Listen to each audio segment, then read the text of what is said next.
سپاہ صحابہ کا موقف، خواہ وہ ناموز رسالت کا مسئلہ ہو، خواہ وہ صحابہ کی عظمت کا مسئلہ ہو، اہل بیت کے تقدس کا مسئلہ ہو، سنی قوم کے عظیم ترجمان مولانا اعظم طارق صاحب ہمیشہ قومی اسمبلی میں حکمرانوں کو للکارتے ہیں.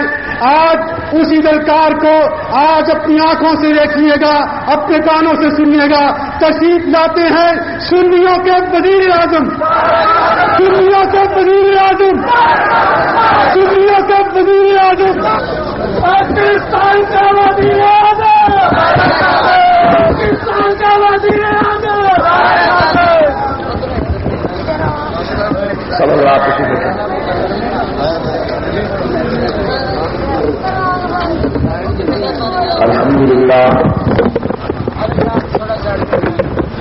الحمدللہ وکفا وسلام علی سید الرسل وخاتم الانبیاء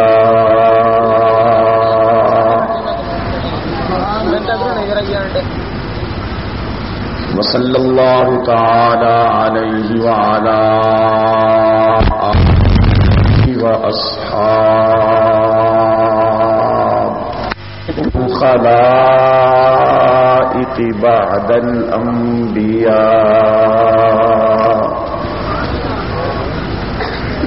اما بعد،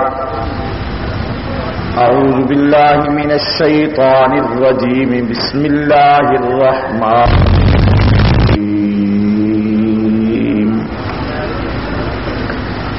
انما يريد الله ليذهب عنكم الرجس اهل ويطهركم تطهيرا. آمنت بالله صدق الله العظيم.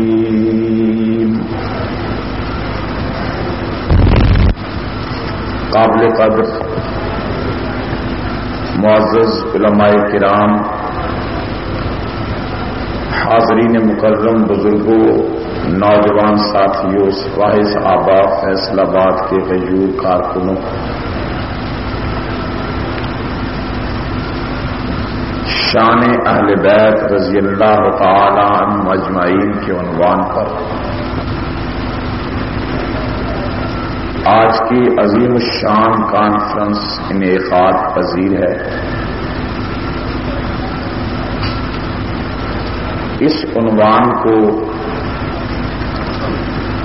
آج کی کانفرنس کا موضوع قرار دینے کا ایک مقصد یہ تھا کہ عام طور پر یہ جو تاثر پایا جاتا ہے کہ شیعہ اہل بیت کو مانتا ہے اور سنی اہل بیت کو نہیں مانتا،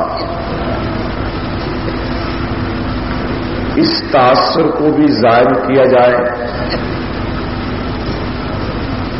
اور پھر یہ بھی بتلایا جائے کہ اہل بیت کون ہیں اور کتنے ہیں.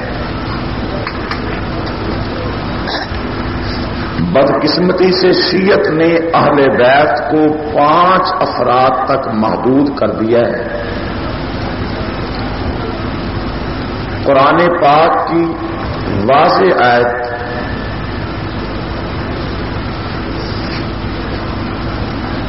جو میں نے تلاوت کی ہے اس میں ارشاد ربانی ہے.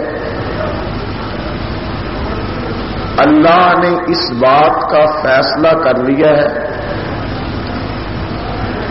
اے پیغمبر کے اہل بیت تم سے ہر طرح کی پلیتی کو دور کر دے اور تمہیں اللہ پاک اور صاف کر دے. یہ آیت مبارکہ اہل بیت کی تطہیر،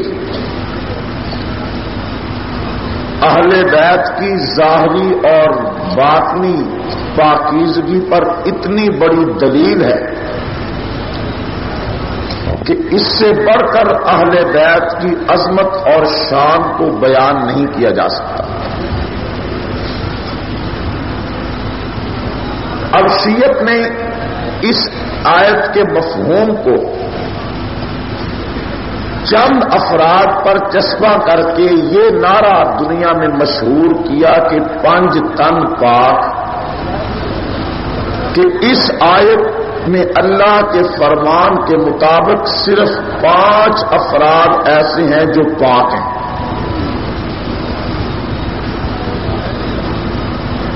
اور سپاہ صحابہ اہل سنت والجماعت کا یہ عقیدہ ہے کہ جہاں تک پاکیزگی کی بات ہے، جو بھی پیغمبر اسلام کے پاک دامن سے وابستہ ہوا وہ پاک ہوتا چلا گیا. میرے رب نے میرے رسول کو ایسا بنایا ہے کہ آپ کے جسم پہ آنے والے پسینے میں بھی بدبو اور پسینے میں بھی ایسی کوئی بات نہیں کہ جس سے کوئی آدمی نفرت کر سکے. آپ کا پسینہ بھی خوشبودار اور پاکیزہ، منزہ اور مقدس،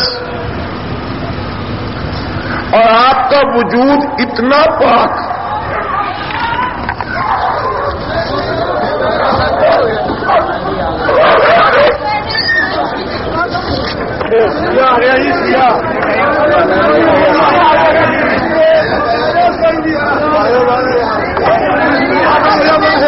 وجود مبارکہ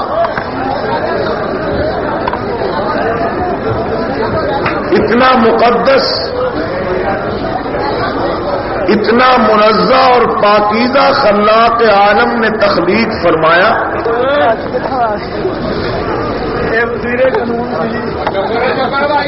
کہ رب العالمین کی طرف سے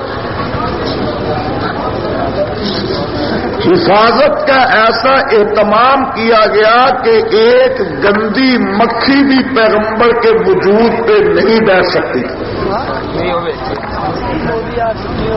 آپ تھوڑا سا غور فرمائیں، مکھی ہے، بادشاہ کے وجود پہ بیٹھتی ہے، وزیر کے وجود پہ بیٹھتی ہے، لیکن اس مکھی کو اجازت نہیں کہ نبوت کے وجود پہ بیٹھے. کیوں نہیں؟ کہ مکھی کی عادت ہے کبھی گندگی پہ بیٹھتی ہے، کبھی ناپاک جگہ سے ہو کر آتی ہے. جو مکھی ناپاک جگہ سے ہو کر آئے، جس کے پاؤں پر غیر محسوس ذرات پلیدی اور ناپاکی کے ہوں، رب العالمین کو یہ بھی برداشت نہیں کہ یہ چھوٹے چھوٹے ذرات گندگی کے پیغمبر کے وجود پر آئیں.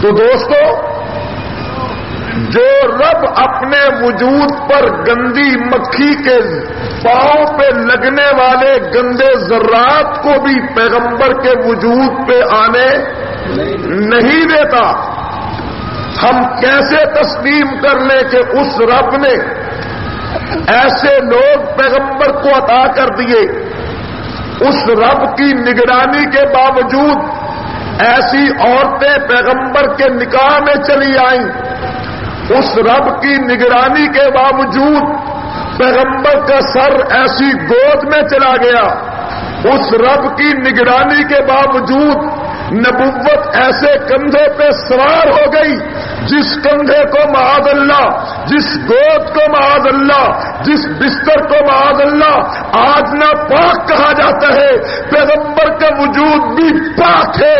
جس بستر پہ آئیں گے وہ بستر بھی پاک ہے، جس کندھے پہ آئیں گے وہ کندھا بھی پاک ہے، اور جس گود میں آئیں گے وہ گود بھی پاک ہے.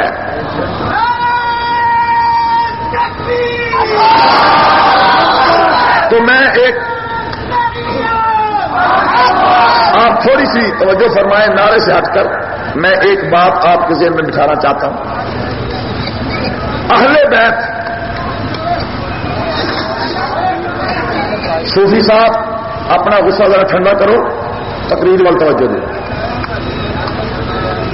اہل بیت کے معنی ہے، اہل کا معنی ہے والے، بیت کا معنی ہے گھر. جس طرح اہل سنت کا معنی ہے سنت والے،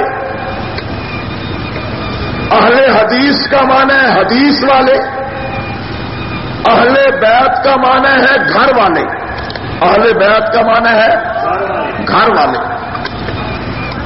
اور جب بھی کہا جائے کہ آپ کے گھر والوں کا کیا حال ہے تو بتلاؤ، جب بھی گھر والے کا لفظ استعمال کیا جائے تو اس میں بیوی آئے گی یا نہیں آئے گی؟ اس میں اولاد آئے گی یا نہیں آئے گی؟ شیعہ کا عجیب منطق اور عجیب فلسفہ ہے، کہتے اہل بیت قرآن جنہیں پاک کہتا ہے، اس اہل بیت میں نبی کی بیویاں بھی شامل نہیں، اس اہل بیت میں پیغمبر کی بیٹیاں بھی شامل نہیں، بیویاں بھی نکال دی، بیٹیاں بھی نکال دی، اور اولاد کو نکال دیا، نواسوں کو اور اسی طرح داماد کو اہل بیت میں شامل کر لیا، جو باہر تھے انہیں اہل بیت میں لے لیا، جو اہل بیت میں سے انہیں باہر کر دیا۔ اہل بیت کا لفظ سب سے پہلے بیویوں پر، گھر والوں پر آتا ہے، اور قرآن مجید میں یہ آیت جہاں موجود ہے وہاں تذکرہ پچھلی آیات میں پیغمبر کی بیویوں کا چل رہا ہے۔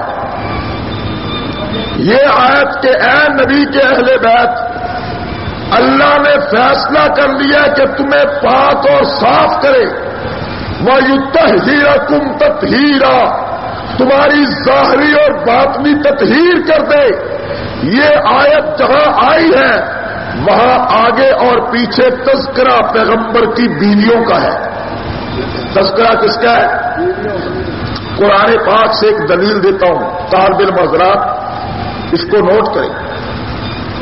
حضرت ابراہیم علیہ السلام کے پاس اللہ کے فرشتے آئے نوجوانوں کی شکل میں۔ ابراہیم علیہ السلام نے دیکھا کہ مہمان آئے، فوراً انہوں نے مہمان نوازی کرتے ہوئے جانور ذبح کر کے گوشت بھون کے ان کے سامنے رکھ دیا اور خود کھانے بیٹھ گئے۔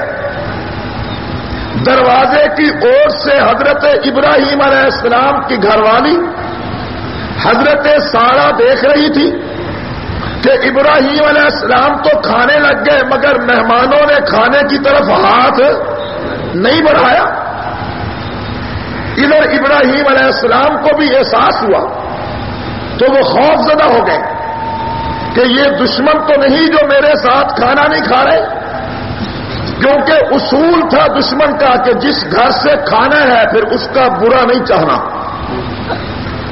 لیکن آج کے دشمن کا اصول الگ ہے کہ جس کا کھانا ہے اسی کو مارنا ہے۔ ابراہیم علیہ السلام پریشان ہوئے کہ کھاتے کیوں نہیں؟ تو انہوں نے جواب دیا کہ آپ فکر مند نہ ہو، ہم اللہ کے فرشتے ہیں، اور ساتھ ہی انہوں نے بشارت دی کہ اللہ آپ کو بیٹا عطا کرے گا۔ اس وقت حضرت ابراہیم علیہ السلام کی عمر 120 سال ہو چکی تھی، آپ کی زوجہ محترمہ بوڑھی ہو چکی تھی، تو حضرت سارہ نے یوں ماتھے پر فسکت وجہہا، پیشانی پہ ہاتھ مار کر حیرت و استعجاب سے کہا اَأَلِدُ وَأَنَا عَجُوزٌ وَهَذَا بَالِي شَيْخًا، کیا اب میں بچہ جنوں گی جبکہ میں بوڑھی ہو چکی اور میرا خاوند بوڑھا ہو چکا ہے؟ تو آگے سے بی بی سارہ کے جواب میں فرشتوں نے کہا اَتَعْجَبِينَ مِنْ أَمْرِ اللَّهِ رَحْمَتُ اللَّهِ وَبَرَكَاتُهُ عَلَيْكُمْ أَهْلَ الْبَيْتِ، اے اہل بیت تم اس بات پہ تعجب کرتے ہو کہ بڑھاپے میں تمہیں خدا بیٹا دے گا؟ یہ کوئی تعجب کی بات نہیں، وہ چاہے تو بغیر باپ کے پیدا کرے، وہ چاہے تو بڑھاپے میں پیدا کرے، وہ چاہے تو آدم کو بغیر ماں باپ کے پیدا کرے۔ تو یہاں فرشتوں نے اہل بیت کا لفظ جو استعمال کیا وہ کس کے لیے کیا؟ پیغمبر حضرت ابراہیم علیہ السلام کی بیوی کے لیے۔ کس کے لیے کیا؟ بیوی کے لیے۔ تو تو دوستو اہل بیت سے مراد ہے حضور علیہ السلام کی بیویاں. کون مراد ہے؟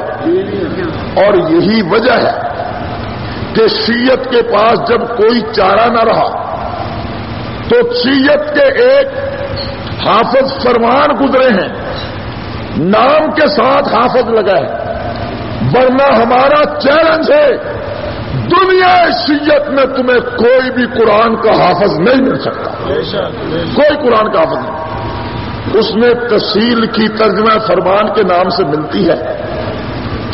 اس نے تفسیر پر اسی آیت کے تحت حاشیے پر لکھا ہے کہ یہ آیت اس مقام کی نہیں ہے، کسی خاص مقصد کے لیے یہاں داخل کر دی گئی ہے.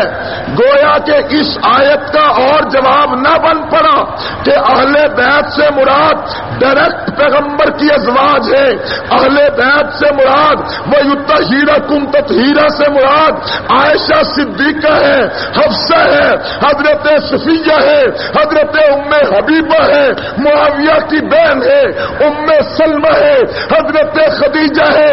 جب اس بات کا کوئی جواب نہ بن پڑا تو شیعت کو اپنے خود سے باطن کا اظہار کرنا پڑا اور اس نے قرآن کے حاشیے پہ لکھ دیا کہ یہ آیت اس جگہ کی نہیں ہے، خاص مقصد کے لیے داخل کر دی اور یہ لوگوں کے سامنے عقیدہ پیش کیا کہ قرآن بدل دیا گیا ہے، اسے الٹ دیا گیا ہے، مرضی سے آیتیں آگے پیچھے کر دی گئی ہے. اور جو یہ عقیدہ رکھے کہ قرآن میں تبدیلی ہو گئی، مرضی سے آیات کو اندراج کر دیا گیا ہے، اس سے بڑا کائنات میں کافر کوئی نہیں ہے.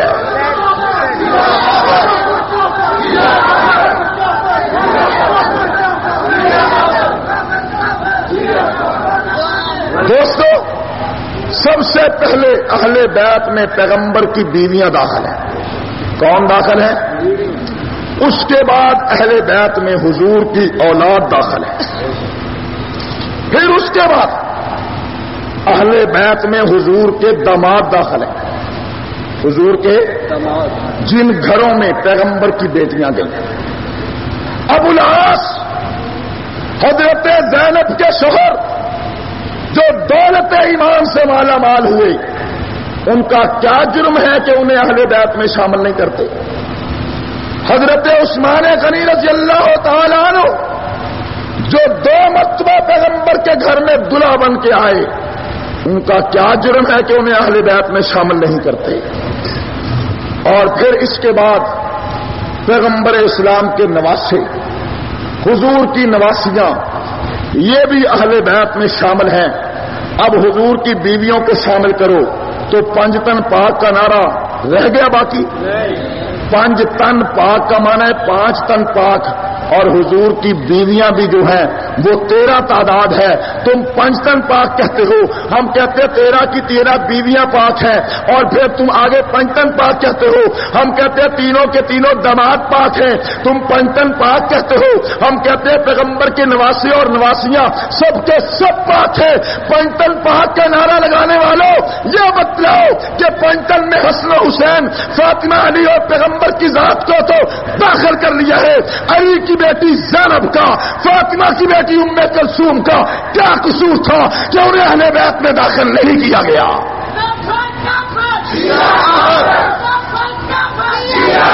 اب بتلاؤ. قرآن نے اہل بیت کا جو لفظ استعمال کیا وہ پاک پیغمبر کی ساری بیویوں پہ آیا. اس میں پاک پیغمبر کے سارے داماد آ گئے، اس میں ہمارے رسول کے سارے نواسے اور نواسیاں آ گئیں. اگر تعداد شمار کریں تو 30 سے زیادہ بنتی ہیں. اللہ فرماتے ہیں میں نے اس پورے گھرانے کو پاک کر دیا. شیعہ کہتے ہیں صرف 5 پاک ہوئے. جو پورے گھرانے نبوت کو چھوڑ کر 5 کو پاک قرار دے، نبی کے باقی خاندان کو، نبی کی باقی بیویوں کو، پیغمبر کی باقی بیٹیوں کو، پیغمبر کے باقی دامادوں کو، پیغمبر کے باقی نواسوں کو ناپاک قرار دے، اس سے بڑا کائنات میں اہل بیت کے دشمن کوئی نہیں ہو سکتا.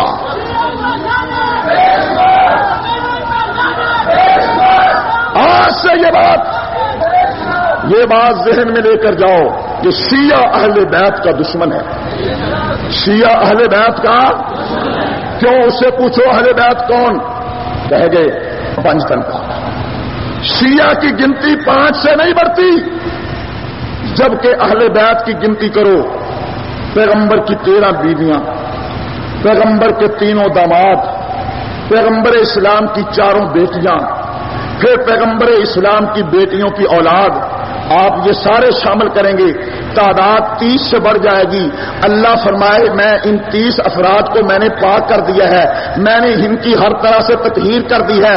اور شیعہ کہے نہیں اللہ تو نے صرف 5 کو پاک کیا ہے، باقی نبی کے سارے خاندان، پیغمبر کی ساری بیویاں اور بات بیویوں کی آئی. شیعہ کا عقیدہ ہے کہ پیغمبر کی بیویوں کے بارے میں والخبیثات للخبیثین والخبیثون للخبیثات الطیبات للطیبین والطیبون للطیبات کے تحت ترجمہ فرمان میں شیعہ مصنف فرمان علی لکھتے کہتا ہے یہ تو ساری دنیا جانتی ہے کہ پیغمبر کی ساری بیویاں پاک نہیں تھی.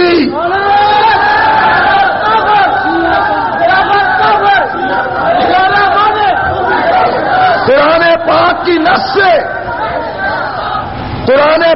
کی نص سے عائشہ الصدیقہ کا مقدس و منزہ اور پاکیزہ ہونا ایسا ثابت ہے کہ اہل بیت میں سے کسی اور کا اتنا پاک ہونا ثابت. ویسے تو اہل بیت کے لیے آیت ہے، اس آیت میں حضرت عائشہ بھی ہیں، لیکن حضرت عائشہ کی صفائی کے لیے 18 آیات سورہ نور میں نازل ہوئی. حضرت عائشہ کے ہار گم ہونے پہ تیمم کے آرڈر آسمانوں سے آئے. عائشہ کون عائشہ؟ یہ بھی ہو سکتا تھا، احادیث میں یہ بھی آ سکتا تھا کہ جس جگہ سے حضور پانی پیتے اسی جگہ سے عائشہ پیتی. یہ بھی آپ کو روایت مل سکتی تھی کہ جس جگہ سے حضور تناول فرماتے اسی ہڈی کو لے کر حضرت عائشہ تناول فرماتی. لیکن وہ نقطہ سمجھ میں نہ آتا. احادیث میں تو یہ موجود ہے جہاں سے حضرت عائشہ پانی پیتی حضور فرماتے عائشہ بتلاؤ منہ کہاں لگایا تھا؟ عرض کرتی یہاں لگایا تھا. نبوت اسی جگہ پہ لب رکھ لیتی، جو ہڈی عائشہ چوستی پیغمبر اسی ہڈی کو اپنے منہ میں لے لیتے. اور اس روایت کو دنیا کا کون سا مورخ کیسے مسترد کر سکتا ہے کہ آخری لمحات میں پیغمبر اسلام نے جب دیکھا کہ ایک شخص مسواک چبا رہا ہے، آپ نے اس کی طرف محبت بھری نظروں سے دیکھا تو عائشہ الصدیقہ نے مسواک لے کر اپنے منہ میں چبا کے نرم کی. نرم کرنے کے بعد جب دھو کر پیغمبر اسلام کو دینا چاہی تو فرمایا عائشہ مسواک کو دھو رہی، جس مسواک کو تیرا تھوک لگا ہے، جو مسواک تیرے لبوں سے آئی ہے، بغیر دھوئے مجھے دے دے تاکہ دنیا کو پتا چل جائے عائشہ کا لعاب اتنا پاکیزہ ہے کہ اگر اس میں کوئی شک ہوتا عائشہ کے لعاب کا لگا مسواک نبی کبھی منہ میں نہ لیتے.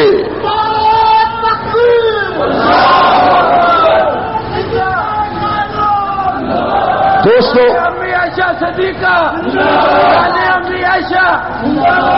حضرت عائشہ کے اہل بیت ہونے پہ شک ہے؟ سواری ہو پتہ نہیں ہوتا. اہل بیت کا معنی ہے گھر والے، اہل بیت کا معنی ہے کوئی شیعہ انکار کرے کہ حضرت عائشہ نبی کے گھر والی نہیں تھی. جب حضرت عائشہ پیغمبر کے گھر والی تھی اور اہل بیت کا لفظ سب سے پہلے بیوی پر فٹ ہوتا ہے، جیسے میں نے قرآن کا حوالہ دیا کہ فرشتوں نے حضرت ابراہیم علیہ السلام کی گھر والی کو اہل بیت کہا، تو اہل بیت کے بارے میں جو تطہیر کا اعلان ہوا ہے سب سے پہلے اس اعلان کی مصداق حضرت عائشہ ہے. حضرت اب سنیے کہ شیعہ حضرت عائشہ کے بارے میں کیا عقیدہ رکھتا ہے. ہماری کسی سے کوئی دشمنی نہیں، وجہ اناد ایک ہے، اصحاب پیغمبر کے دروازے پہ آؤ، اہل بیت کے دروازے پہ ادب و احترام سے آؤ، تمہارے جوتے ہمارے سر کا تاج. اور اگر اہل بیت صحابہ کرام ازواج پیغمبر کی توہین کرو گے جوتے ہمارے ہوں گے، سر تمہارا ہوگا. للکار ہے، للکار ہے، للکار ہے، للکار ہے.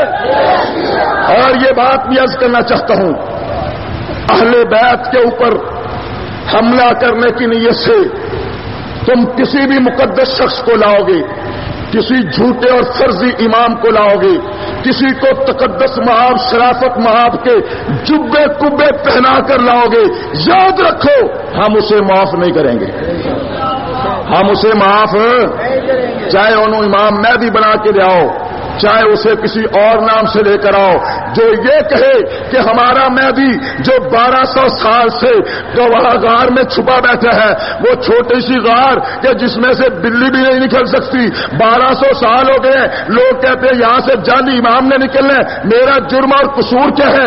اگر جھوٹے نبی کو للکارنا عین ایمان ہے، قادیانی کا آپریشن کرنا عین ایمان ہے، جھوٹے مسیح کا پردہ چاک کرنا عین ایمان ہے، تو جھوٹے مہدی کو للکارنا بھی عین ایمان ہے۔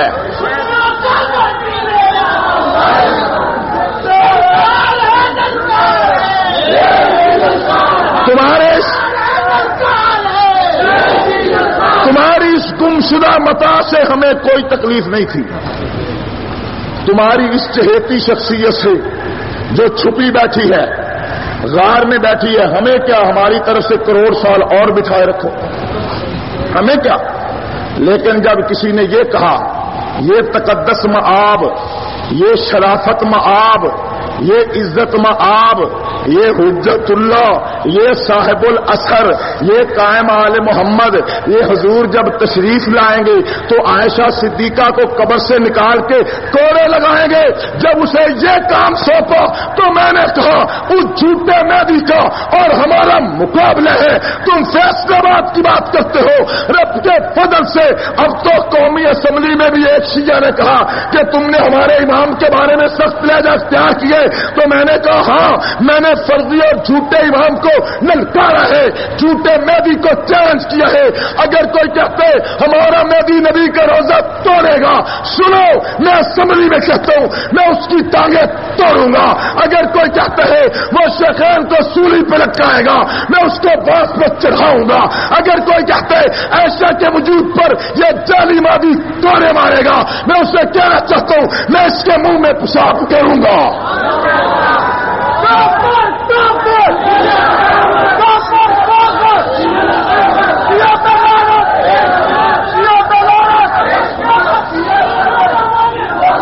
ہماری کسی سے کوئی دشمنی نہیں، بھلا 1200 سال تو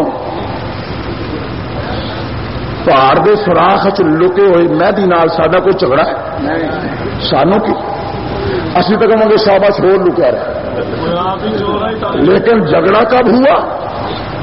جب اس جعلی مہدی کو اہل بیت کا دشمن بنایا، ہم میدان میں آ گئے، ہمیں پتا تھا کہ جعلی اور جھوٹے مہدی کو جب ہم للکاریں گے تو پھر دنیا شیعت میں بھوچال بھی آئے گا، پھر شیعت کے ایوانوں میں زلزلہ پیدا ہوگا، پھر انعام بھی لگیں گے، پھر بڑے بڑے دعوے بھی ہوں گے۔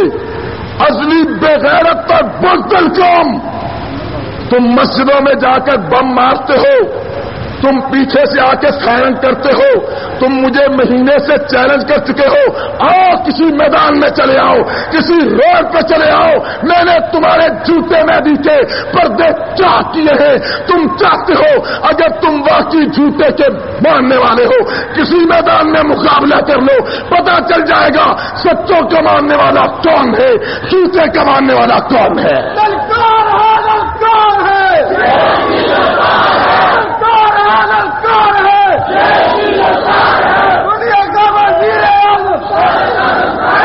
ہمارا کسی سے کوئی جھگڑا نہیں، ہم اہل بیت کے نوکر،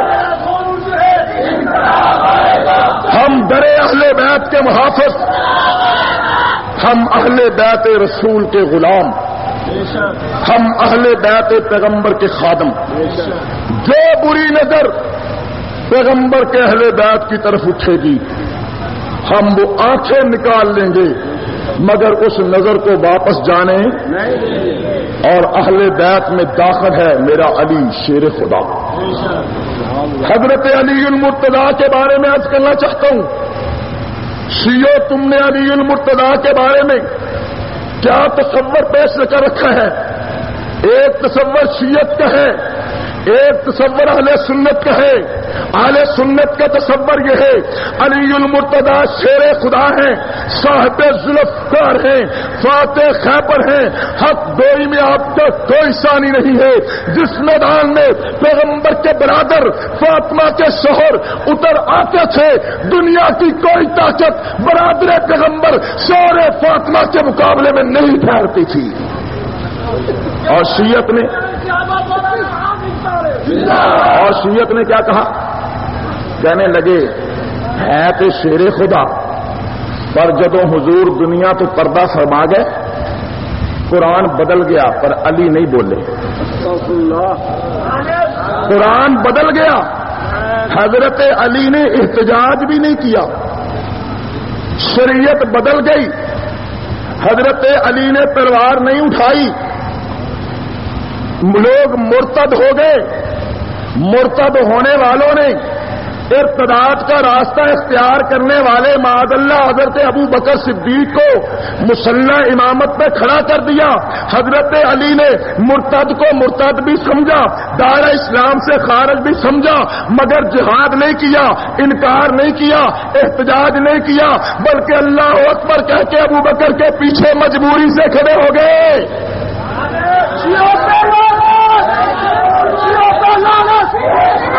ایک ہی بات، 100 باتوں کی ایک بات۔ قضا وزیر و مشیر ہیں، فاروق اعظم خلیفۃ المسلمین ہیں، علی المرتضی ایک قاضی کی حیثیت سے ان کے حکومت میں فیصلے صادر کر رہے ہیں۔ جب علی نے تینوں کو مانا تو تمہارے پیٹ میں درد ہوتا ہے؟ علی مرتضی کو ماننے والا وہی ہے جو علی مرتضی کی سیرت اور انداز کو اختیار کرے۔ حسن و حسین نے ان تینوں صحابہ کو مانا یا نہیں مانا؟ یا کوئی ثابت کرے کہ انہوں نے تلواریں نکالی ہو؟ پھر یہ بتلاؤ کہ جب جناب سیدہ فاطمہ رضی اللہ تعالی عنہا فوت ہوئیں تو ان کا جنازہ پڑھانے والا کون تھا؟ کون تھے؟ پیغمبر کے لخت جگر حسنین کی امی حضرت فاطمہ رضی اللہ تعالی عنہا کا جنازہ پڑھانے والے شیعہ کی کتابوں کے حوالے سے واضح ہے کہ شخصیت جناب ابو بکر صدیق کی تھی۔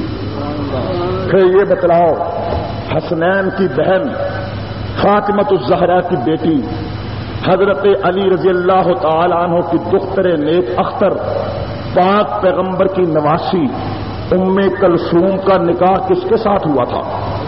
بولو بولو، کس کے ساتھ ہوا تھا؟ حضرت عمر کے ساتھ۔ اسلام کے دشمن اور اپنے دشمن سے کوئی آدمی نبی کی بیٹی اور اپنی بیوی کا جنازہ پڑھواتا ہے؟ اسلام کے دشمن اور اپنے دشمن کو کوئی شخص فاطمہ کی بیٹی نبی کی نواسی اور اپنی دختر کا نکاح دیتا ہے؟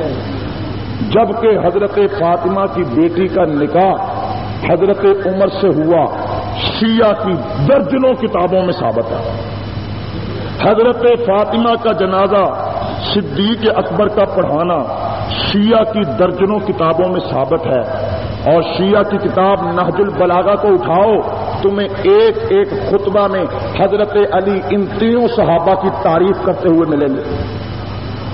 حضرت علی تعریف کر رہے ہیں، حسنین کریمین اپنی بہن کا رشتہ کر رہے ہیں، اپنی امی کا جنازہ پڑھوا رہے ہیں۔ یہ تو کردار ہے حسنین کا، یہ تو کردار ہے علی المرتضی کا۔ انہوں نے تو مانا، امام بھی مانا، امیر بھی مانا، خلیفہ بھی مانا، حاکم بھی مانا، امام بھی مانا، اپنا داماد بھی تسلیم کیا۔ وہ تو اپنے تعلقات رشتے ناطے جوڑتے رہے۔ تمہیں 1400 سال کے بعد تکلیف کیا ہوئی؟ انہوں نے مانا یا نہیں مانا؟ بولو بولو، مانا یا نہیں مانا؟ تو اب جو علی کا محب ہوگا وہ بھی مانے گا یا نہیں مانے گا؟ وہ بھی مانے گا یا نہیں مانے گا؟ لیکن میری سمجھ میں یہ تصور، یہ منطق نہیں آتی کہ نعرہ علی کی حبداری کا اور انکار ان کا، نعرہ علی کی پیروی کا اور تبرہ ان تین صحابہ پر۔ شیعہ کی ایک کتاب نہیں، ہزاروں کتابیں اس بات پر شاہد ہے اس بات پر واضح دلیل کے ساتھ موجود ہیں. ایک ایک شیعہ کی کتاب کو پڑھتے چلے جائیے. خمینی کی کتاب کو پڑھ, کلینی کی کتاب کو پڑھ, توسی مدرسی تبرسی کی کتاب کو پڑھ, اپنے ملک کے عبد الکریم مشتاق علی اکبر شاہ غلام حسین نقشی کی کتابوں کو پڑھ. ایک ایک کتاب میں حضرت صدیق اکبر, فاروق اعظم, عثمان غنی کے بارے میں وہ رقیق حملے کیے گئے ہیں کہ جن حملوں کا ذکر کرنا بھی کسی مسلمان کے بس کی بات نہیں ہے. مدرسی نے لکھا, کہنے لگا ہم نے پوچھا اپنے اماموں سے ابو بکر عمر کون تھے, ہمیں جواب دیا گیا ہر دو کافر بودن کہ ابو بکر عمر دونوں کافر تھے.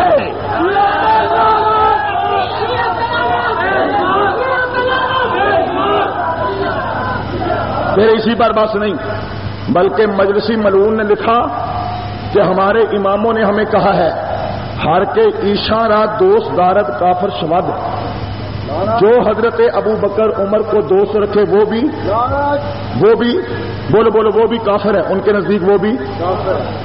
تو شیعہ نے یہ بات آج سے 300 سال پہلے لکھی کہ جو ابو بکر و عمر کو دوست رکھے وہ بھی. آپ حضرت ابو بکر عمر سے کو دوست رکھتے ہیں یا نہیں رکھتے؟ جو رکھتے ہیں ہاتھ کھڑا کریں. آپ کو 300 سال پہلے شیعہ نے کافر کہا ہے. آپ کو 300 سال پہلے شیعہ نے کافر کہا ہے, اور آپ کے کفر کی وجہ یہ بیان کی کہ ابو بکر عمر سے دوستی رکھتے ہیں. مجھے بتلاؤ جو ابو بکر عمر سے دوستی رکھنے کے جرم میں 300 سال پہلے سے مجھے کافر کہہ رہا ہے, اگر میں نے اب اسے کافر کہنا شروع کر دیا تو تکلیف کیوں ہو گئی؟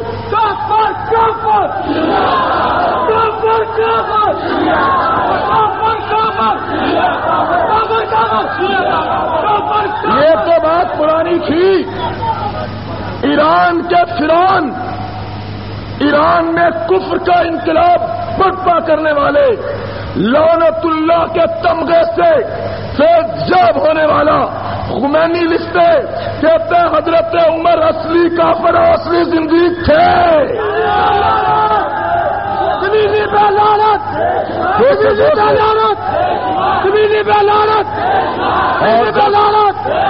دوستو, یہ حوالے فیصلہ آباد میں نہیں, یہ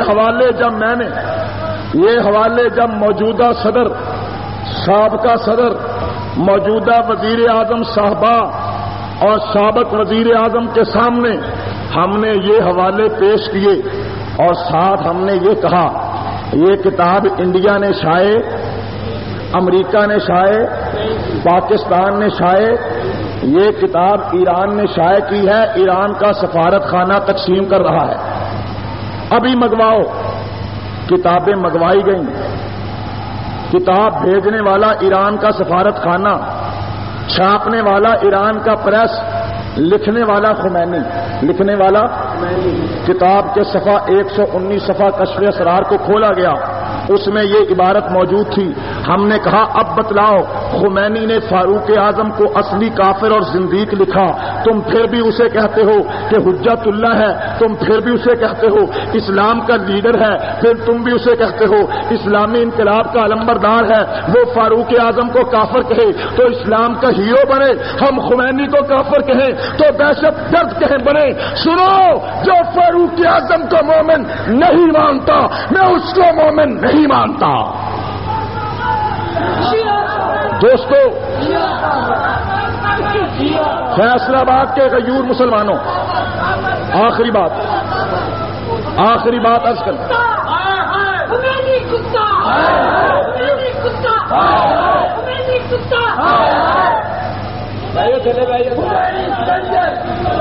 دوستو ٹھہریے.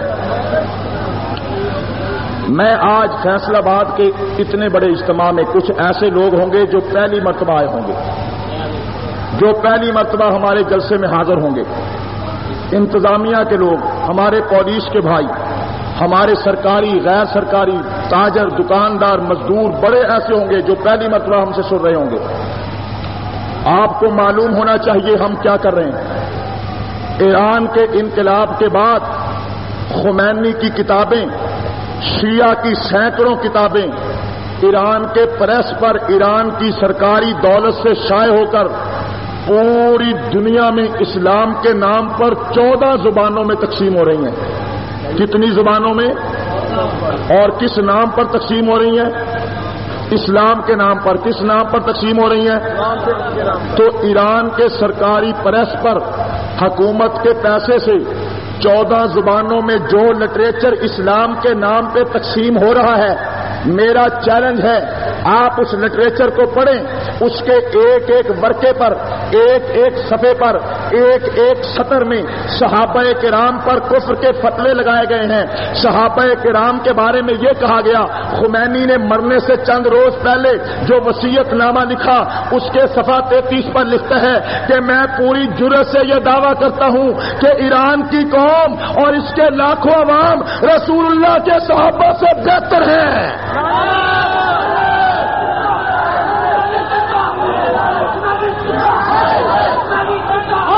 یہ حوالہ خمینی کی کتاب میں نہ ہو.